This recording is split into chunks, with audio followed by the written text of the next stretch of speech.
केदारनाथ मंदिर की। ये मंदिर एक ऐसा अनोखा मंदिर है जिसे किसने बनाया इसके एग्जैक्ट प्रूफ तो मौजूद नहीं है, लेकिन मंदिर के निर्माण को लेकर हमारे एंशिएंट पुराणों में कई कहानियां मशहूर हैं।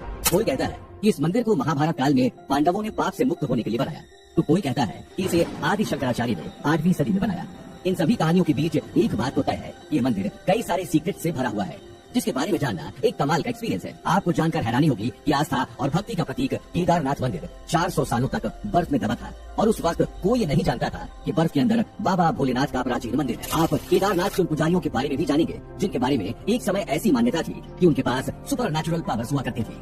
केदारनाथ महादेव का मंदिर करोड़ों श्रद्धालुओं की आस्था का केंद्र तो है, लेकिन अपने कमाल के निर्माण, अपनी रिमोट लोकेशन और एक रिच हिस्ट्री की बदौलत ये मंदिर कई नेशनल और इंटरनेशनल रिसर्चर्स को अपनी ओर अट्रैक्ट करता है।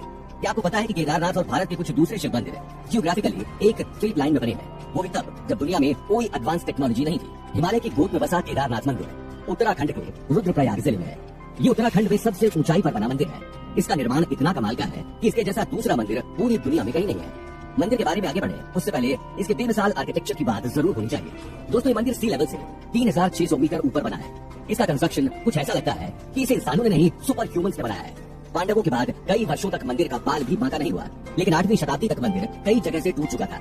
ऐसी मान्यता है कि 8वीं शताब्दी में जगत गुरु शंकराचार्य ने इसका रिनोवेशन कराया। ऐसे में ये मंदिर 1200 साल से अपनी जगह पर मजबूती के साथ खड़ा है। तो फिर उस वक्त ऐसी कौन सी टेक्नोलॉजी थी जिस वजह से ये मंदिर इतने सालों के बाद भी सही सलामत है? इसके पत्थरों को आपस में जोड़ने के लिए इंटरलॉकिंग तकनीक का इस्तेमाल किया गया है ना? वाकई कमाल का कंस्ट्रक्शन।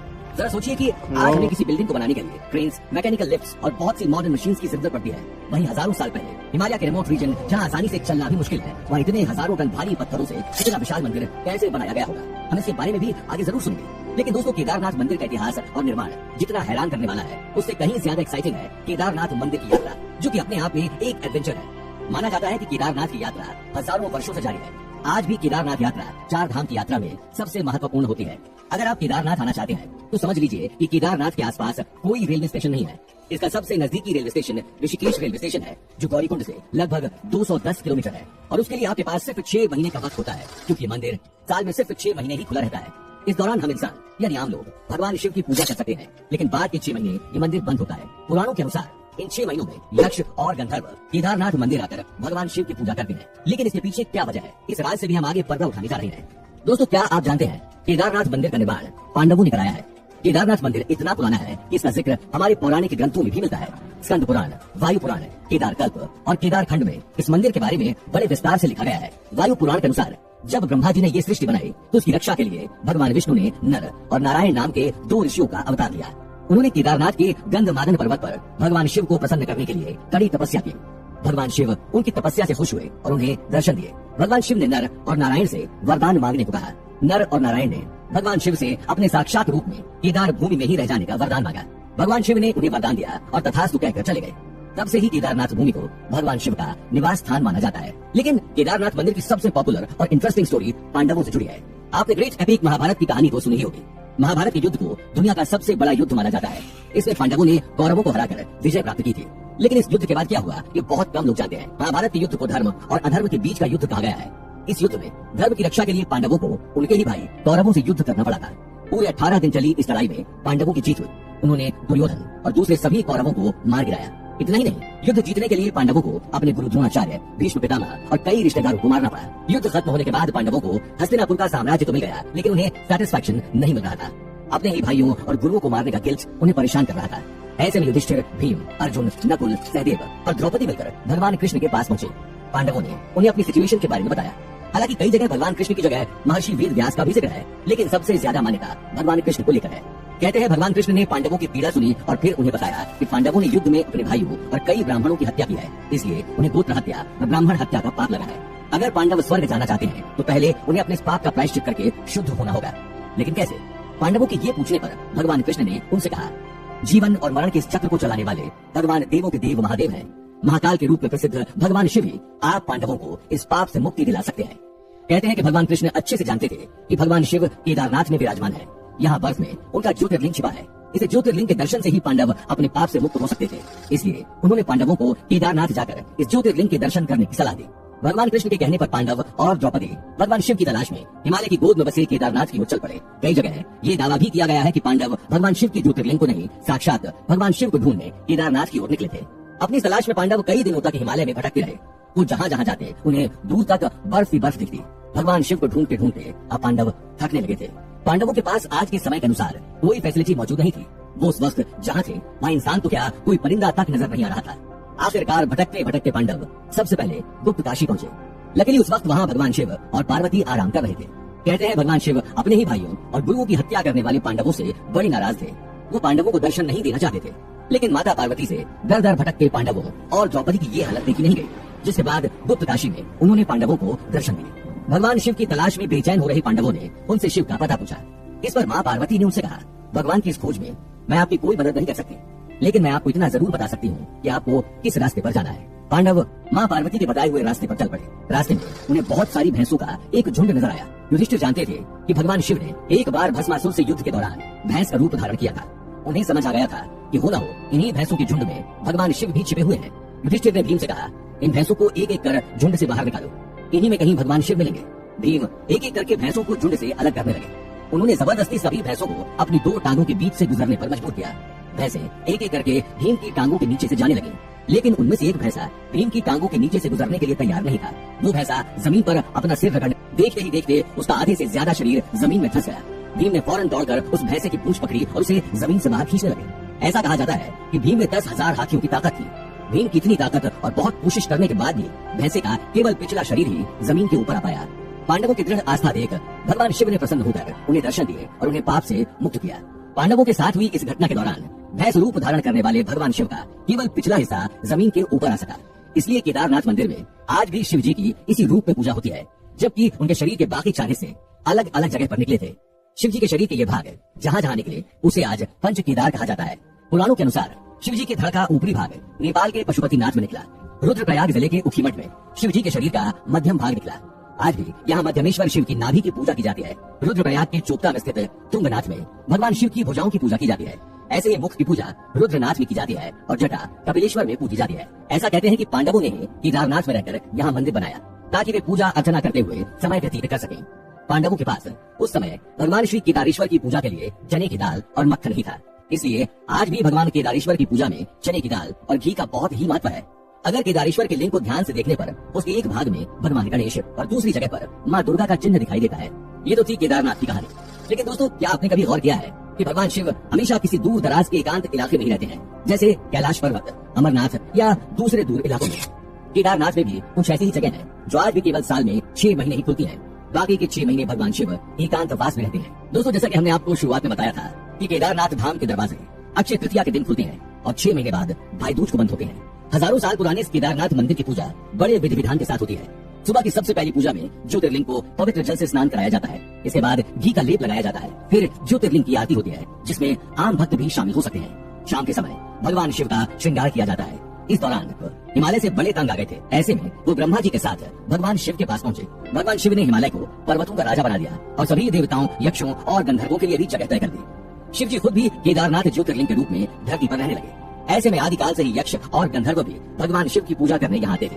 आज भी ये 6 महीने यक्षों और गंधर्वों के लिए रिजर्व होते हैं। केदारनाथ के कपाट बंद होने पर भगवान शिव की पंचमुखी चांदी की मूर्ति को उखीमठ के ओमकारेश्वर मंदिर में ले जाया जाता है, जहाँ अगले 6 महीने तक उसकी पूजा अर्चना की जाती है। केदारनाथ मंदिर के मुख्य पुजारी को रावल कहा जाता है। वो कर्नाटक के वीरशैव कम्युनिटी से आते हैं। रावल की मदद के लिए 3 सहायक पुजारी भी होते हैं। लेकिन केदारनाथ के पुजारियों का एक बड़ा रोचक इतिहास है। दरअसल आदिकाल से ही भगवान शिव की पूजा करने वाला एक बड़ा वर्ग रहा है। 4वीं शताब्दी में भगवान शिव की पूजा आराधना करने वाले लोग खुद को पशुपात कहकर बुलाते थे। ऐसा इसलिए क्योंकि भगवान शिव को पशुओं का भगवान भी कहा जाता है।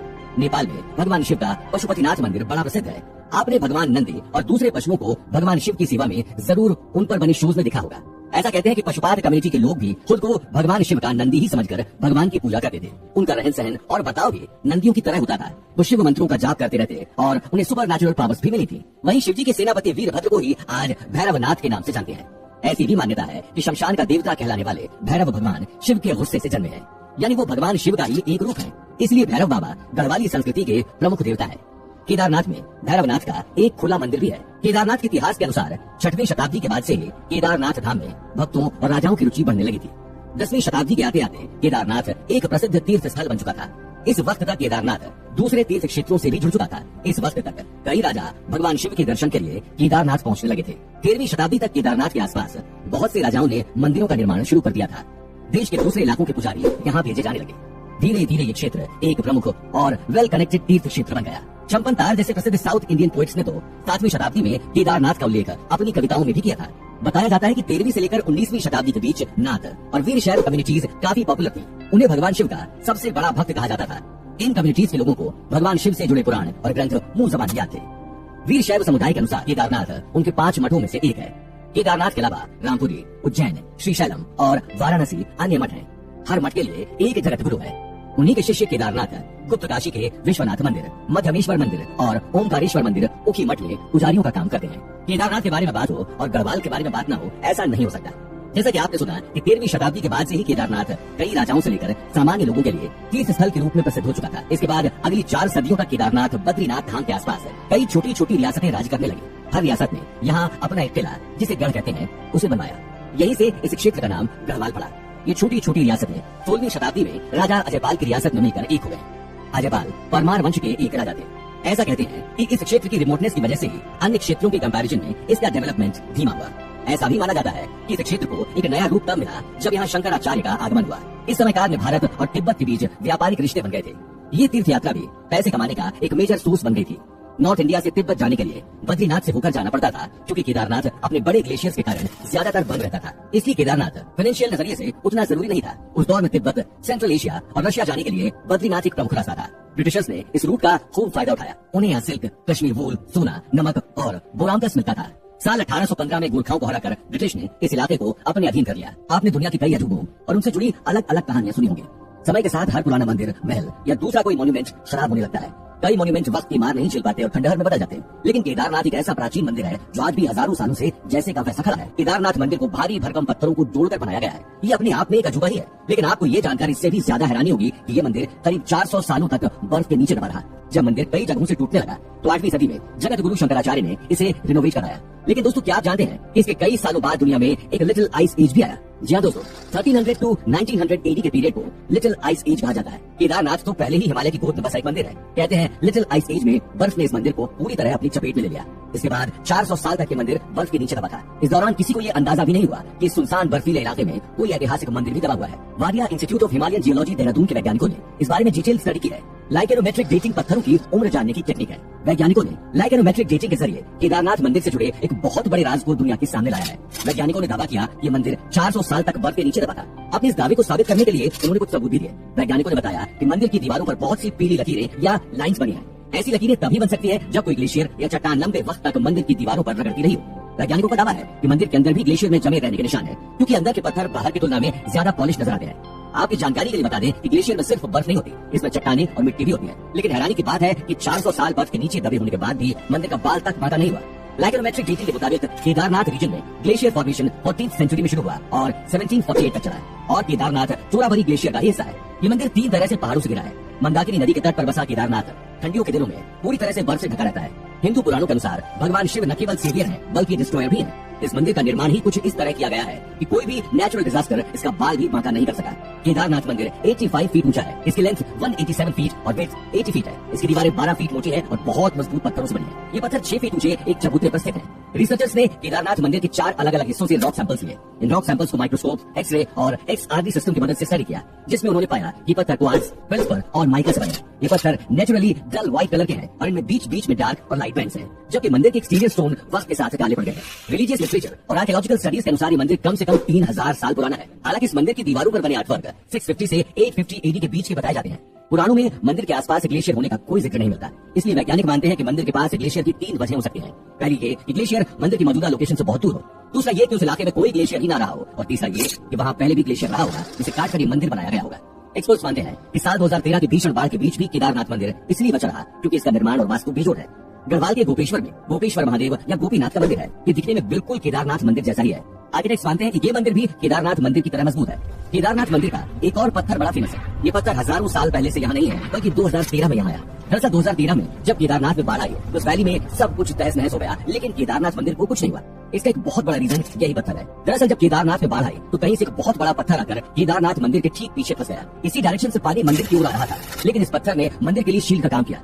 आज भी ये पत्थर केदारनाथ मंदिर के पीछे है। ये केदारनाथ मंदिर की एक चट्टान बनकर रक्षा कर रहा है। किंतु आखिर मंदिर को बचाने के लिए ठीक उसी वक्त उसी जगह ये पत्थर कैसे आ गया?